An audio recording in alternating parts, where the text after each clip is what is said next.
Bismillahirrahmanirrahim. Assalamualaikum warahmatullahi wabarakatuh. Anak-anak murid semua, kita kembali masuk kelas Pendidikan Islam untuk pelajaran yang ke-13 bidang fiqh isu-isu perkahwinan. Kali ini yang siri yang ke-6 ya, iaitu bertajuk dengan nusyuz. Anak-anak murid semua boleh buka buku teks muka surat 130 untuk kita sama-sama membuat rujukan. Dah buka buku belum tu?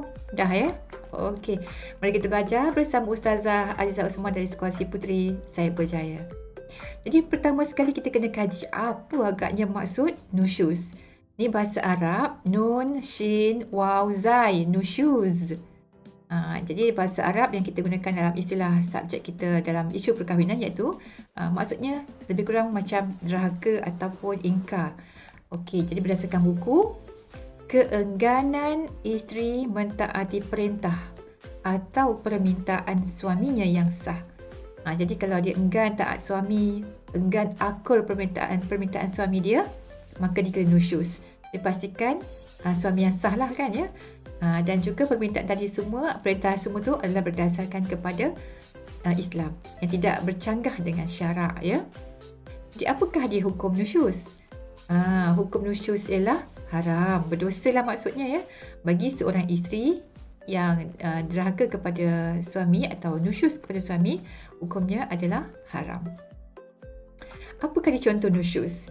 Berdasarkan buku teks kita, contoh yang diberikan iaitu isteri enggan mematuhi perintah suaminya supaya menunaikan solat dan berpuasa. Katakan suami suruh solat ya, dia tak solat, tak cukup solat dia, suami marah, dia buat membalas balik dan sebagainya. Itu dikira sebagai nusyuz ataupun berpuasa bulan Ramadan, dia tak nak buat ke ya. Okey, tapi ada juga Ustazah nak kongsikan dalam info tambahan ya. Kita masuk slot info tambahan. Apakah ada perkara-perkara yang boleh membawa kepada nusyuz? Ya, perkara-perkara secara umumnya. Yang pertama iaitu isteri enggan melayan suami ke tempat tidur ya. Ini dianggap sebagai nusyuz. Keluar rumah tanpa izin suami tanpa sebab yang munasabah. Kalau keluar rumah perlu minta izin dengan suami. Kalau macam anak-anak dia minta izin dengan ibu bapa kan nak keluar rumah.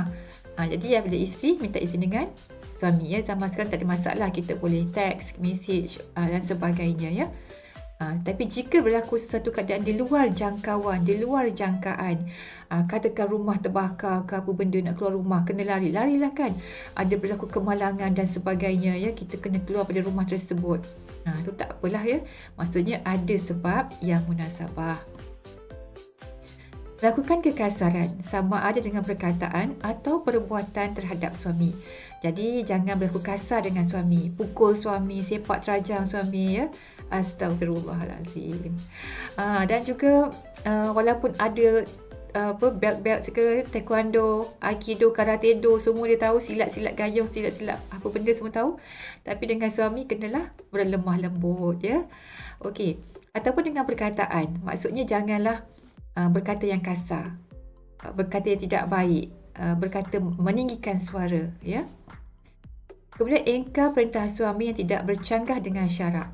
Selagi mana mengikut Islam, selagi mana mengikut syariat Islam, hendaklah dipatuhi. Dan yang terakhir, membenarkan lelaki yang tidak disukai oleh suami memasuki rumah semasa ketiadaan suami. Jadi perkara ini tidak boleh ya, maksudnya kalau suami tak suka, janganlah buat ya. Baiklah, seterusnya ada cara-cara untuk mendidik isteri yang dikatakan nusyuz tadi tu ya. Bukannya kita terus je nak buat, dia ni tak bagus ke apa kan. Mesti ada cara untuk mendidik isteri. Sebab apa? Tanggungjawab suami mendidik isteri, mendidik anak-anak ya, itu tanggungjawab dia.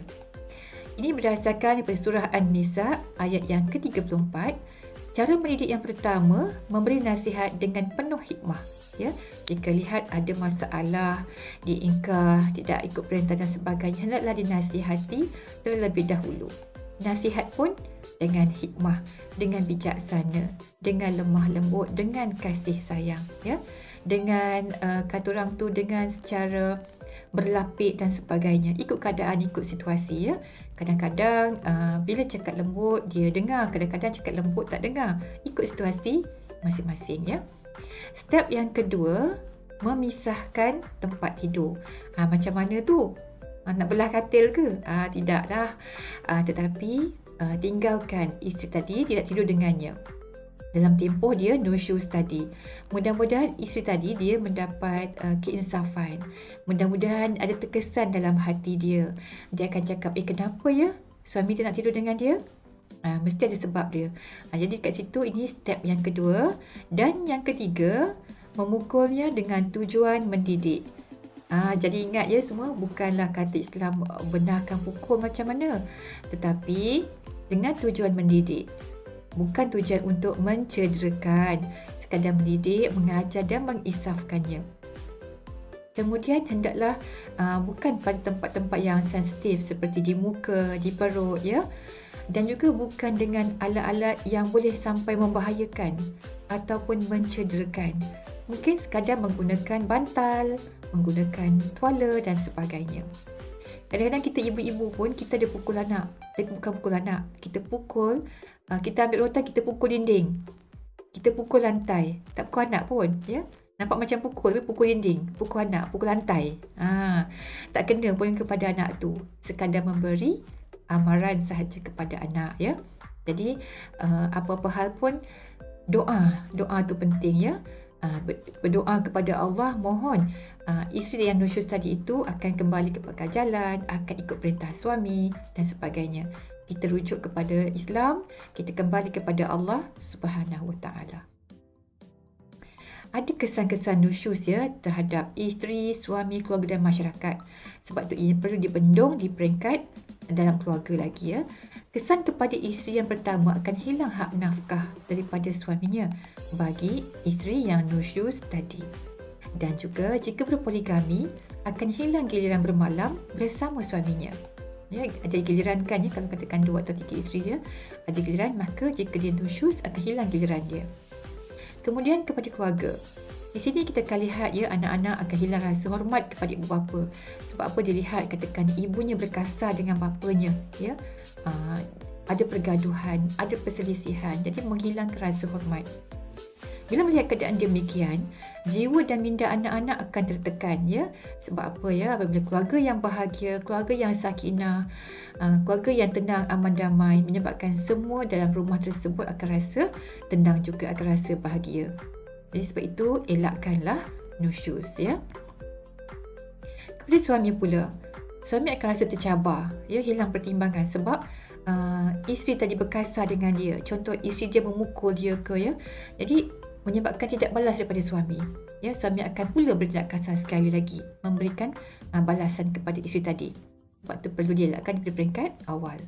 Dan kepada masyarakat menyebabkan kehancuran rumah tangga dan kesan yang buruk dalam masyarakat. Sebab apa ya? Sebuah masyarakat itu berasal daripada institusi keluarga. Keluarga bahagia, keluarga tenang, masyarakat pun akan jadi tenang ya. Dan menjejaskan juga hubungan akrab di antara keluarga suami dan isteri.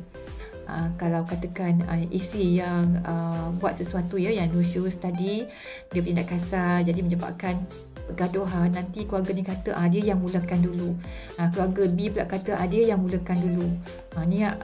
Jadi masalah. Dah bukan setakat bergaduh suami isteri, anak-anak pun terkesan. Hubungan keluarga kedua belah pihak pun terjejas juga. Jadi hendaklah dihindari nusyuz dalam sesebuah rumah tangga, dan jika berlaku atasilah dengan cara yang terbaik mengikut garisan dan landasan yang ditetapkan oleh Islam ya, insya-Allah. Sekian saja kelas kita pada hari ini berkaitan dengan tajuk nusyuz. Dan akhir sekali saya doakan semuanya sentiasa berjaya dalam peperiksaan, terutamanya dalam peperiksaan SPM yang bakal anda hadapi. Dan juga jangan lupa untuk klik subscribe pada channel Ustazah, dan juga hidupkan ataupun klik icon loceng supaya anda mendapat update yang akan datang, update terkini video-video yang akan muncul akan datang. Dan juga terima kasih, dan di akhir sekali Ustazah kongsikan satu kata-kata motivasi untuk anak-anak murid semua. Jadikanlah kejayaan kecil sebagai ketagihan untuk kejayaan yang lebih besar. Jadi, jangan kita abaikan kejayaan walaupun kecil, sebab ia mungkin pemangkin untuk kejayaan yang lebih besar lagi. Sekian, sehingga berjumpa lagi pada kelas yang akan datang. Assalamualaikum warahmatullahi wabarakatuh.